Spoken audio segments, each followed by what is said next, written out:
Bismillahirrahmanirrahim.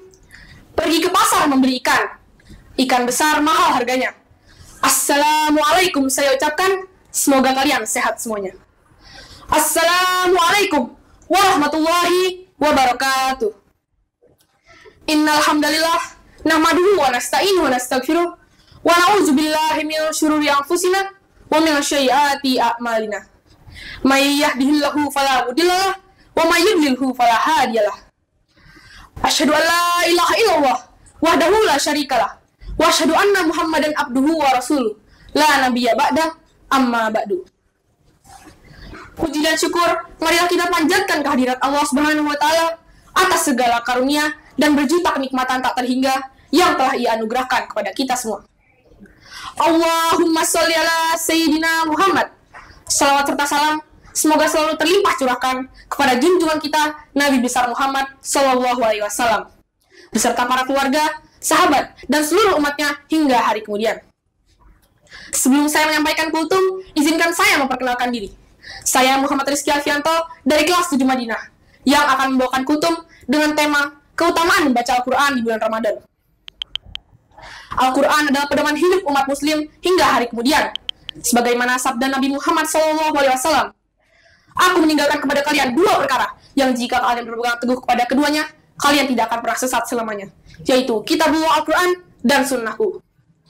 Oleh karena itu, keutamaan membaca Al-Quran di bulan Ramadan sangatlah sayang jika dilewatkan begitu saja. Selanjutnya, ada beberapa penjelasan mengenai keutamaan membaca Al-Quran di bulan Ramadan yang dapat kita ketahui. Keutamaan membaca Al-Quran di bulan Ramadan yang pertama, yaitu diberikannya pahala yang berlipat ganda oleh Allah Subhanahu wa taala. Sehingga hal ini dapat membuat timbangan pahala kita semakin bertambah. Tentu ini menjadi kesempatan yang jangan disia-siakan begitu saja. Keutamaan ini berdasar pada hadis Nabi yang diriwayatkan oleh Tirmizi. Rasulullah SAW bersabda, barang siapa yang membaca satu huruf dari Al-Quran, maka baginya mendapatkan satu kebaikan. Lalu satu kebaikan tersebut akan dilipat gandakan menjadi 10 kalinya. Aku tidak mengatakan alif lam mim sebagai satu huruf, melainkan alif satu huruf, lam satu huruf, dan mim satu huruf. Lalu disebutkan juga dalam hadis yang diriwayatkan Ad-Dailami, ketika seorang hamba menghatamkan Al-Quran, maka sebanyak 60.000 malaikat akan memohonkan ampun untuknya.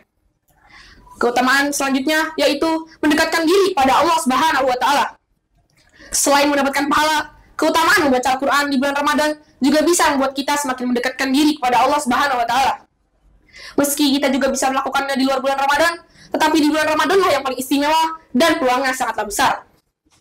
Terlebih lagi, membaca Al-Quran di bulan Ramadan juga bisa membuat hati dan jiwa kita menjadi merasa tenang. Oleh karena itu, sebaiknya kita benar-benar meluangkan waktu kita untuk bisa membaca Al-Quran sesering mungkin di bulan suci ini. Hal ini sesuai dengan firman Allah dalam surah Al-Isra ayat 82 yang berbunyi, A'udzubillahi minasyaitonirrajim. Bismillahirrahmanirrahim. Wa nunazzilu minal Qur'ani ma huwa shifaa'un wa rahmatul lil mu'minina wa la yaziduz zalimina illa khasara. Yang artinya, dan kami turunkan dari Al-Quran sesuatu yang menjadi penawar dan rahmat bagi orang-orang yang beriman. Sedangkan bagi orang-orang yang zalim, Al-Quran hanya akan menambahkan kerugian. Keutamaan lain adalah mendapatkan syafaat di akhirat kelak. Seseorang yang membaca Al-Quran akan diberikan syafaat di akhirat nantinya. Dalam sebuah hadis dijelaskan bahwa Al-Quran akan datang dan bersaksi kepada Allah Subhanahu wa taala untuk orang-orang yang rajin membacanya. Hadis yang diriwayatkan Ahmad, Rasulullah SAW bersabda, bacalah Al-Quran sebab ia akan datang dan memberikan syafaat di hari kiamat kepada seluruh pembaca, pemilik, dan pengamalnya. Dan yang perlu diingat, keutamaan membaca Al-Quran di bulan Ramadan juga bisa menyempurnakan ibadah puasa kita. Pasalnya, ayat-ayat suci Al-Quran turun pertama kali pada bulan Ramadan, tepatnya pada 17 Ramadan, yang juga bisa kita sebut dengan Nuzulul Quran. Semoga penjelasan ini dapat menjadi gambaran betapa membaca Al-Quran sangatlah penting sebagai salah satu ibadah utama yang harus kita laksanakan di bulan suci Ramadan ini. Mari hidupkan rumah-rumah kita terangi dengan bacaan ayat-ayat suci Al-Quran. Tidak hanya di saat bulan Ramadan ini, tetapi juga di bulan lainnya. Jadikan amal Al-Quran ini sebagai ladang berkah, ladang pahala, penolong, dan penghantar kita untuk menuju surga Allah di akhirat nanti. Amin, amin, ya Rabbal Alamin. Demikianlah hukum yang dapat saya sampaikan, kurang lebihnya mohon maaf. Yang baik datang dari Allah, yang buruk dari saya pribadi. Semoga Allah dapat membimbing kita untuk selalu istiqomah di jalannya. Wabillahi taufiq wal hidayah, waridho wal inayah. Terima kasih. Wassalamualaikum warahmatullahi wabarakatuh.